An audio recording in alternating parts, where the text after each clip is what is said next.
पाकिस्तान तहरीक इंसाफ के secretary general और नामजद वजीर आजम उमर अयूब का कहना है कि मरकज और पंजाब में पीटीआई हुकूमत बनाएगी।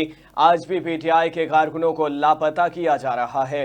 तहरीक इंसाफ के खिलाफ की गई धांधली को mother of all rigging declare करते हैं। जो कुछ अवाम के वोट के साथ हो रहा है वो मदर ऑफ रिगिंग है।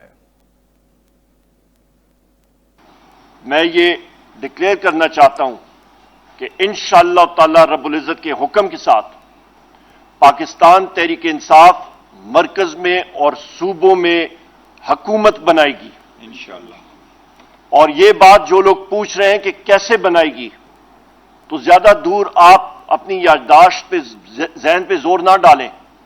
मुख्तलिफ लोग कहते थे कि पाकिस्तान तहरीक इंसाफ के पोलिंग एजेंट्स नहीं होंगे, उम्मीदवारान नहीं होंगे। उम्मीदवारान भी मुल्क में सबसे ज्यादा थे जिन्होंने नॉमिनेशन पेपर्स दायर किए, पोलिंग एजेंट्स भी मौजूद थे, फॉर्म 45 भी हुआ और सीटें भी 180 पाकिस्तान तहरीक इंसाफ ने जीती और प्रूव करके दिया।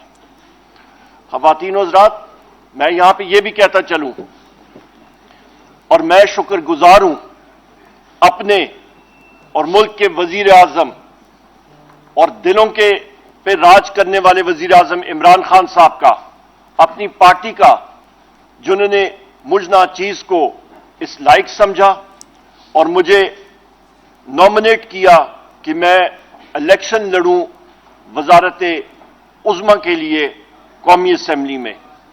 इंशाअल्लाह ताला ये जीत पाकिस्तान तहरीक इंसाफ की होगी। ये जीत इंशाअल्लाह ताला वजीर आजम इमरान खान साहब की होगी